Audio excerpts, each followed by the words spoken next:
We're here at Gleason's Gym in Brooklyn, New York. This is the media workouts for the NBC Premier Boxing Champions card.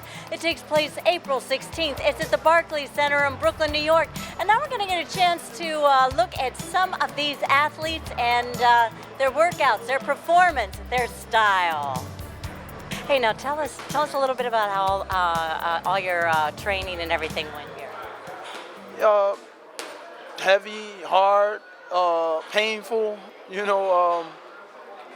give you an attitude type training, but that's the training you need. That's the training fighters want, because you're getting in shape. You're doing something your body doesn't want to do, and you keep doing that, gets you stronger. So I feel real good. I'm happy in the training. Yeah, I know yesterday in the press conference you said something that was just about your training, that it was tough there. Yeah, I mean, training should be tough. Training camp should be hard.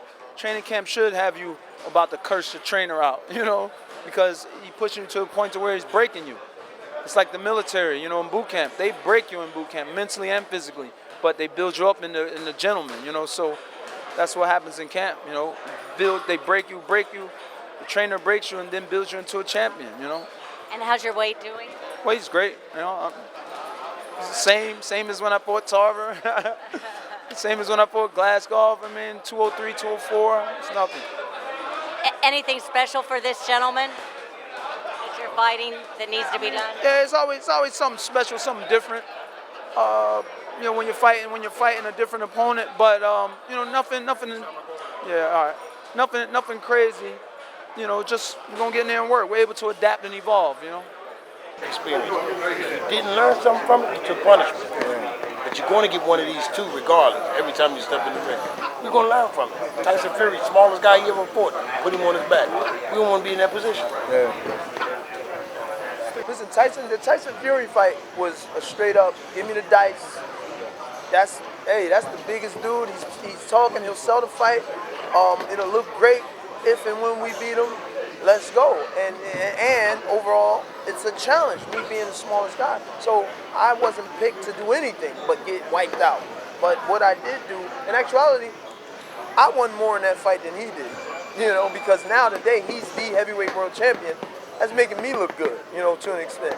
I was a cruiserweight fighting heavyweights. I leave the gym at 199 some days.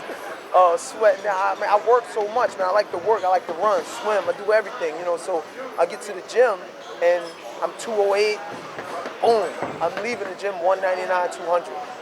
Fought Tarver at 203. Fought Glasgow, I think 204.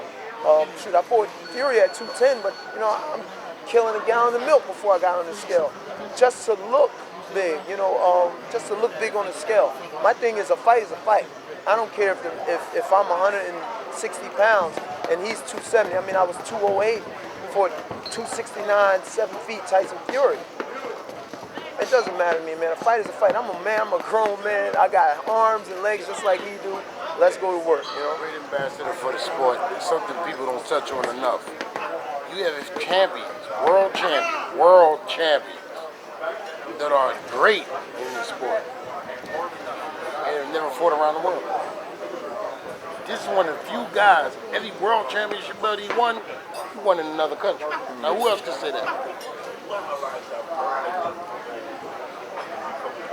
Well, because it's rough out there in the world. It's hard out here. It's the same when you're from South Philly, that's why you don't go down North Philly, start in trouble. Yeah, right? You far away from home, and it can get funky for you. And it's the same thing, it's just on a bigger scale. But then you also had this is a business. Then you had that business aspect of it. Every time we went overseas and fought, my wife, who's my manager, we always say, there's always one judge, at least one judge in the pocket. You look at my fight with Marco Hart. Each round that went on, it was just getting worse. One judge had him winning the fight. So, and we just checked the scorecards. I stopped them in the 12. We just checked the scorecards just to confirm our hypothesis. So, and it was true. The German judge had him winning. And it's like, look at this. It's impossible. So, every fight we go to, especially in another country, we always say there's at least one judge in the pocket. It might be two, or might be a whole house, but that's up to you and your team. You have the right of refusal as a judge and referee. Do your best, man. But it's hard out here, So I understand why fighters don't do it. and it's a comfort zone thing. I grew up in a real rough time in Philadelphia, late 80s, early 90s. The threat of getting killed going to school, through the crack epidemic, crack wars, gangs. Just, we going to school, it's like, damn, dude said he was going to shoot me today, and it's like, I still got to go to school, you know what I mean? My mom said I better go to school. So it's like you go to school with these type of threats. You live in these type of neighborhoods where you step on a guy's shoe by accident, they might jump you or pull a gun on you at that time. So, and it's easy for me to transition that type of heart into a fighting match where I can get a check. You know what I'm saying? It's like, it actually make my life easier. So it's just part of who we are. I mean, like you said, experience. I've garnered a certain range of experience and knowledge of doing this for this long. It's been 15 years. So, and then, like I said, a fight is a fight. It don't matter the age. Listen, I've seen my mom ball her fist and protect us at times. My grandfather. My grandma will pick up anything she can get her hand on and hit you with. If you messing with her kids. So, age means nothing. Place means nothing. The only thing that really means something is the opponent. And then when you get in there with your plan, that will mean less as the rounds go on, because you're utilizing your plan and deciphering this opponent, breaking him down to his lowest denominator. You know what I mean? I just love challenges. I love the challenge.